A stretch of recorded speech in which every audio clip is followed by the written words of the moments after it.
Stress is trying to be accepted by people, then at the same time trying to be yourself and just wanting to fit in with the crowd.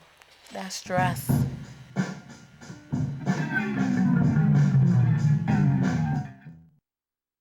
Stress to me is waking up every morning, going to school because I go to a West Side school. I have to go from east to west every morning, go downtown, catch the 91, boom, go to school.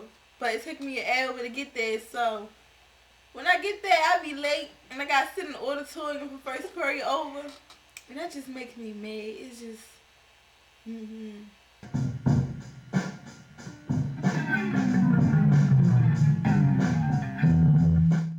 Stress for me is school. 7 classes, 5 days a week, 7 different teachers, homework every night from the 7 different classes.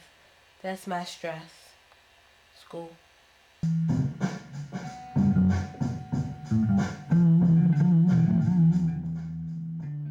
This video will show quotes and scenarios about stress.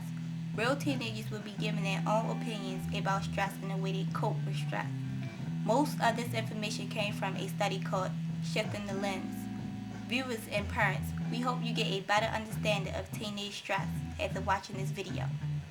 We also hope that after watching this video that parents and teens could help each other to deal with their stress in a positive way.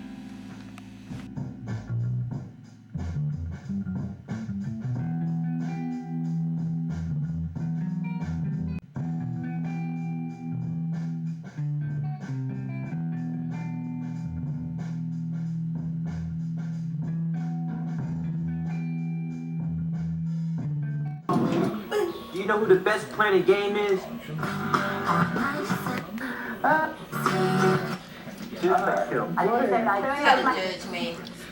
It was, Girl, get up and clean your room. Come on, I'm having company. I don't want this house a she mess. wasn't there, she wouldn't. And from there, Get off the they phone. went to, Clean up this room. Man, why? I gotta clean up my room. I'm not the one having the company. My sister, 4 years old, she need to learn how to clean up her own stuff. That's the way it is until she gets older. Now do what I said. Well, since I'm not the one having the company, can I spend that with Chantel her? Because I don't want to be in here. Girl, you need to study. You're failing geometry. I can't put up with that. I'm stressed. I'm tired. I'm tired of everything. I'm tired of cleaning up. I'm tired of being responsible. Oh, I'm just tired. I'm tired. Stress? Girl, what do you know about stress? I'm the one that should be stressed. Dealing with you, your crazy grades, your attitude. Girl, I be working all day. You don't know nothing about stress. See, you're not listening. My stress is different from yours. See, back in your day, can't talk, don't talk, can't tell, don't ask questions. It's like you're carrying a heavy load of trash or something. Scary, isn't it? But me, I like to express my feelings. I like to tell what's on my mind and what's going on with me. Well, I never thought about that. I guess you're right. The graph shows a comparison between parents and teens on the different topics that cause stress at home. One big finding was that parents thought that chores caused more family conflicts.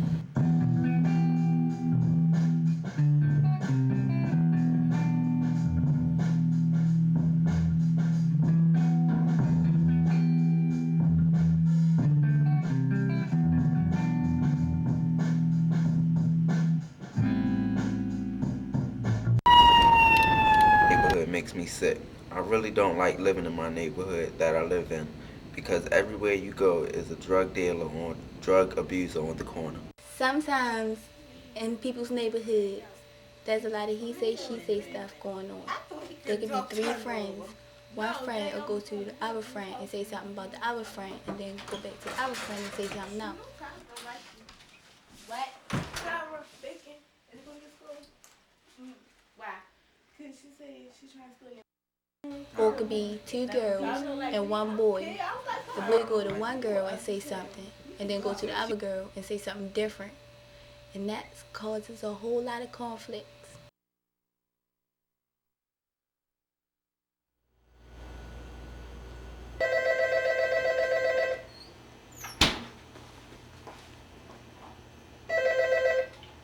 Hello?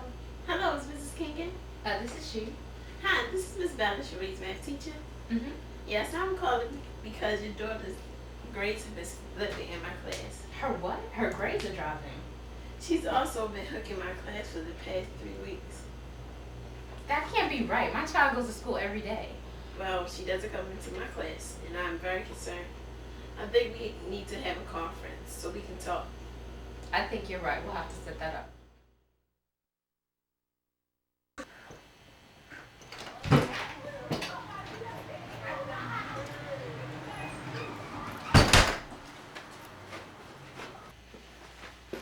Excuse me. You need to come sit down. We need to talk. Not right now. I do my homework. What homework? You haven't been to class in 3 weeks. What are you talking about? Come on, sit down. We need to talk. Okay. I'll tell you what's been going on. For the last past 3 weeks, I haven't been to class because other students been talking about the way I look and how I dress. So I just got tired of it and I just stopped going to class. I knew something was wrong with you. You've been walking around here with your head down with a completely different attitude. I knew that wasn't my daughter. What's wrong? I wanted to tell you, I just couldn't.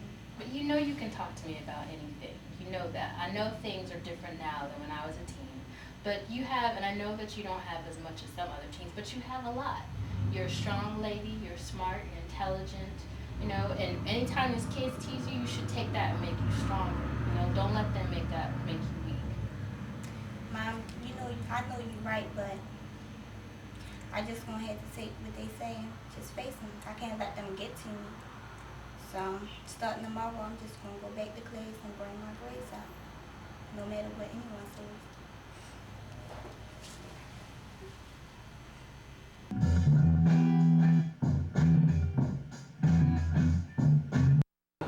Sometimes it's stressful at school because I had to think about other people, and sometimes I worry about people talking about me.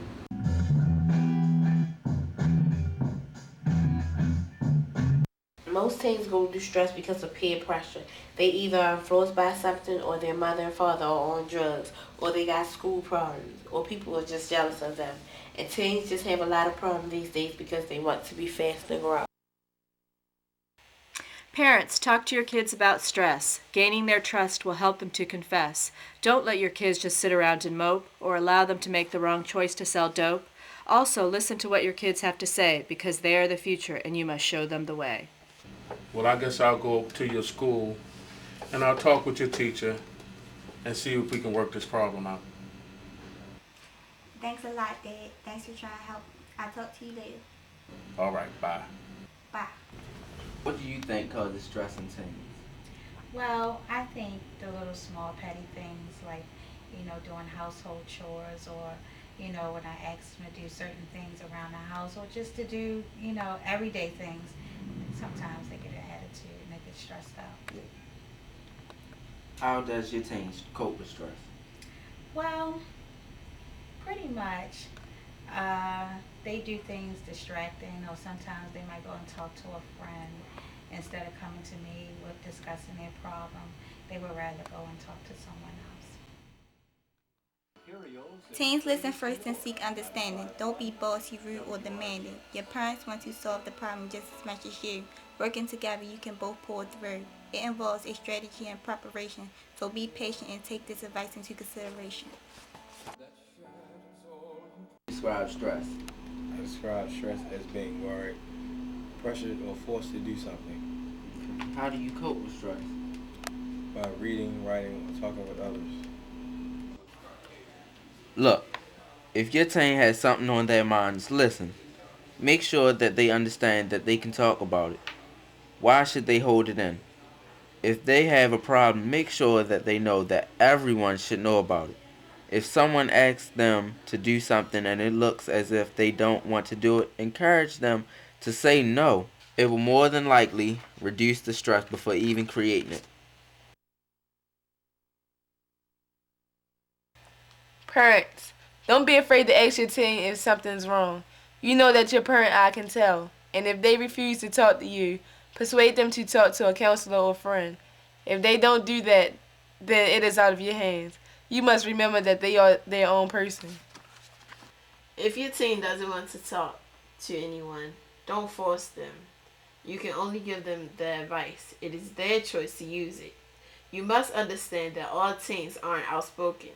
So if they won't, try to get their interest towards writing or singing so that they can relieve their stress in their own little way.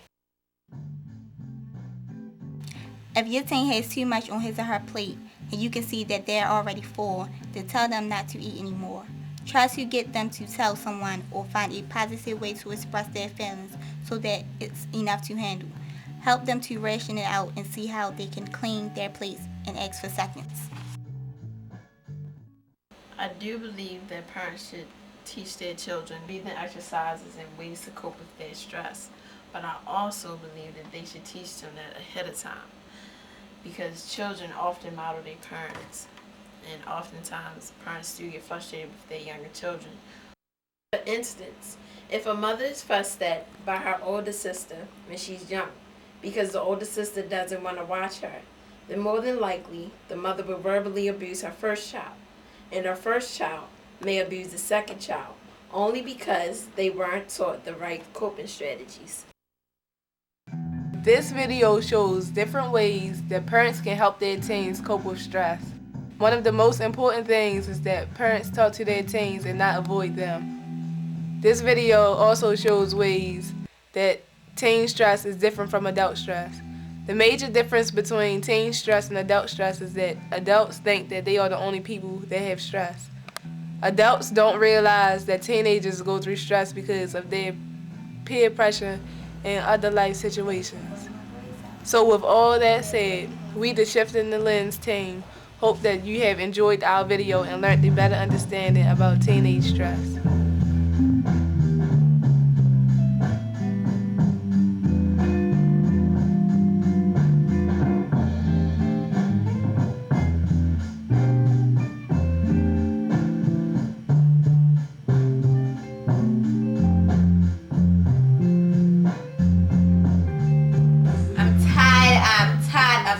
I'm tired of shucks. That's okay.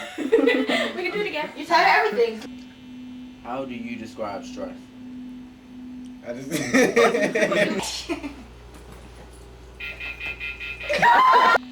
How do you describe stress? I describe stress as a big garbage bag full of problems on your back. Maybe. I was trying to get that line. That's okay. You're fine. How do you describe stress?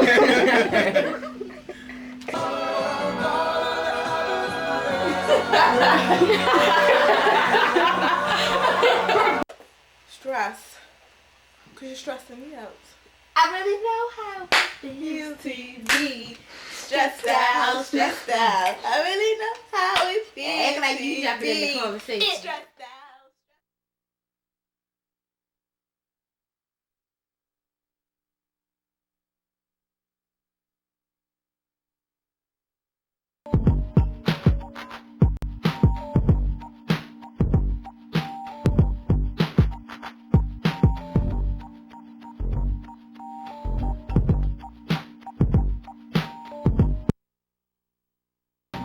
In the field of public health, we struggle with the most appropriate way to disseminate our research findings. The perspectives we include in translating research and the audiences we choose for dissemination vary. What role, if any, should study participants and communities have in shaping the way findings are translated? What are the most appropriate ways to share findings with the specific communities that we study? And, at the end of the day, is involving community members in translation and dissemination efforts the most effective way of improving the public's health? The project that we highlight in this video forces us to examine these critical questions. The project is called Shifting the Lens, a focus on stress and coping among East Baltimore African American adolescents.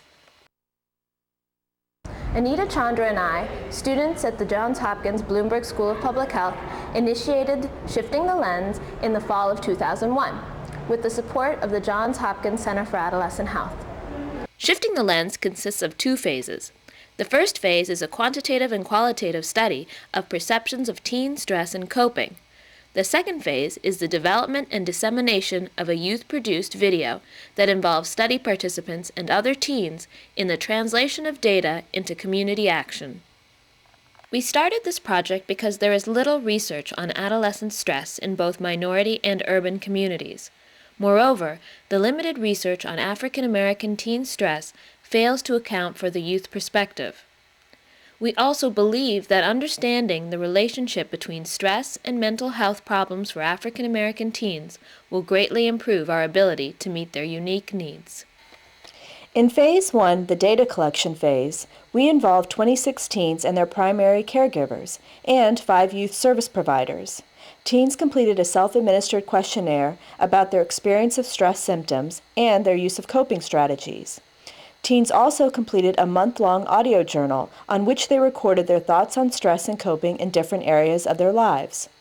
In addition, teens sorted different stressors in their lives by their relative frequency and impact. They designed a detailed personal support network map. Primary caregivers completed a questionnaire, and 2 groups of primary caregivers also participated in focus group discussions on stress and coping and what they thought would improve mental health services for youth. Finally, 5 youth service providers participated in in-depth interviews about their thoughts on teen stress and coping and on what needs to happen in the community to improve services for youth. This first phase of the project offers many interesting findings, which form the basis for Phase 2, the communication phase. The communication phase launched us in a direction that doesn't seem to have been explored much, if at all. Most community-based participatory research focuses on the participation of communities in driving and designing research, and less in the area of translating research. If we are to truly complete the research process, we need to put the same energy and investment in the participation of study participants and community members in framing research findings. We recognize that involving study participants in validating and communicating findings increases the relevance of our research. This understanding motivated us to team up with youth in this project. We had 4 objectives of the communication phase of the project. First, to use a participatory method to frame an adolescent health issue. Second, to translate and disseminate research from the Shifting the Lens study to the community. Third, to build skills in video production among participating teens. And finally, to increase community members' understanding of local teens' perceptions of stress and coping. This video describes the process that guided Phase 2 of Shifting the Lens. We hope that this video will convey the steps we followed and the lessons we learned, and that it will inspire others to consider ways to involve community members in the translation of findings into action. Long before we started Phase 2, we developed a proposal and sought funding. The search was challenging. We turned to local foundations that listed anything to do with young people and health within their funding purview. After about 10 months of inquiring, applying, and getting rejected, we finally secured support. In November 2002, we began Phase 2. We recruited teens in 3 ways. First, in a newsletter that we sent to all study participants, we invited teens to join the production team. Second, we shared information with teens on the Youth Advisory Committee at the Center for Adolescent Health. And third, we contacted teens through personal contacts we had in the community. At our first meeting, we introduced teens to the project and recapped Phase 1 of the project. We shared with the teens what we thought were the benefits of participation and went over the meeting times and dates. The benefits included the acquisition of research, production, and communication skills, community service hours, a savings bond, and fun. We held meetings on the Hopkins campus on Saturdays, approximately once every 2 weeks, and 3 days in a row over spring break. All meetings were scheduled ahead of time, each ranging from 3 to 6 hours in length. We always reimbursed the teens for their travel and had snacks or lunch at the meetings. We utilized a modified version of the P process, developed by the Johns Hopkins Center for Communication Programs. The stages of the P process are analysis, strategic design, production, implementation, evaluation, and planning for continuity. Our process focused on translation activities and production activities. Translation activities guide teen participants through the process of reviewing data and materials related to teen stress and coping, and preparing the information for presentation to an audience. Production activities build skills in developing and writing scripts and storyboards, using the video camera, and editing film for the video presentation. The purpose of the analysis stage was to learn about teen stress. The teens brainstormed about stress and coping, resources, communication channels, and ways to learn more. They read relevant books and they searched for related websites. The teens also screened and reviewed existing videos on teen stress. I saw one Asian and everybody else is white. In addition, the teens played a data game, looking at and categorizing facts, quotes, and graphs from the data collection phase, and they reviewed the report from the study. While we predetermined that the health communication product would be a video, we wanted the teens to select the audience they thought would be most appropriate. In the strategic design stage, we led the teens through an exercise to finalize the audience for the video. The teens' decision to select parents as the intended audience contrasted with what Anita and I thought. Based on the findings from our project and on existing literature, we would have selected teens as the audience for the video. This experience was just one example of the challenge of not leading the teens in making decisions. While we had only a cross-sectional view of the issue, the teens had the unique perspective of being at the center, and they saw parents as the most immediate target of intervention. During this stage, the teens identified main messages for the video.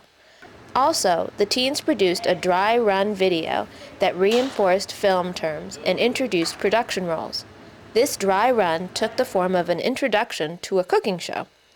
Teens took on the roles of actors, camera people, director, grip, and production assistant. Boy, were the teens amazed when their 2 hours of filming was distilled down to 3 minutes. In the third stage, production, the teens worked in pairs to write parts of the script. The teens considered the different ways to present information through a video. Each pair presented their script segment to the whole group for comments. By the end of a very long day, we had a final script and storyboard. Next, we were ready to begin production. Wearing our Shifting the Lens t-shirts, we started early one spring break morning. That's 8 a.m. for teens. Team members took turns in different roles, getting both in front of and behind the camera. The camera we used was an 8mm digital video camera. We then began the process of editing the film together. Prior to this project, none of the teens had experience with film editing. We used standard video editing computer software. Teens imported, cut, and arranged clips in the movie editor. They inserted voiceovers and added titles, graphics, transitions, and music. As team members noticed the need for more footage, we filmed again and returned to edit together more pieces. We also found someone willing not only to provide us with music, since it is difficult to get permission to use copyrighted music, but to write and record a score, especially for the Shifting the Lens video production.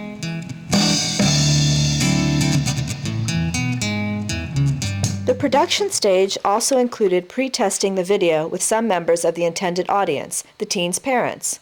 We then returned to the drawing board with parent feedback.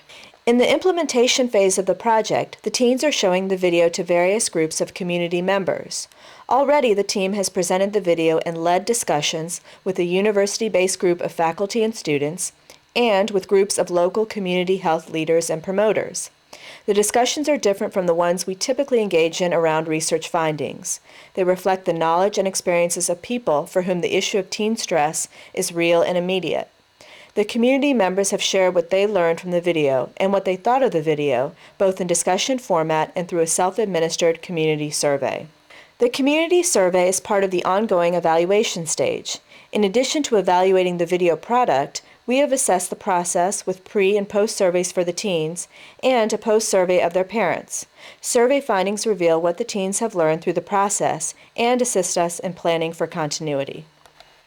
Shifting the Lens continues through additional community presentations.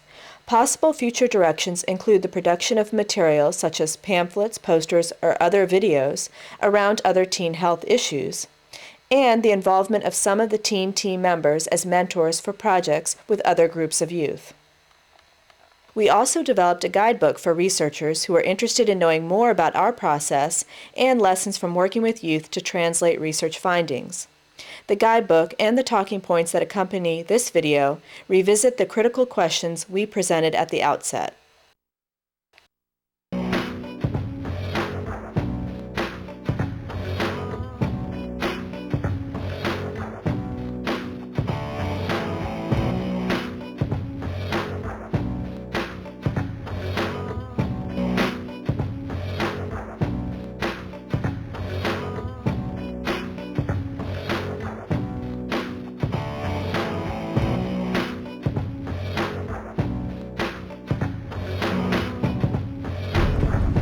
We continue to struggle with these questions. However, our experience with shifting the lens confirms that confronting these questions is necessary. We know this because this project has been unlike any we've been part of before, adding dimension to how we interpret findings and depth to how we apply our research.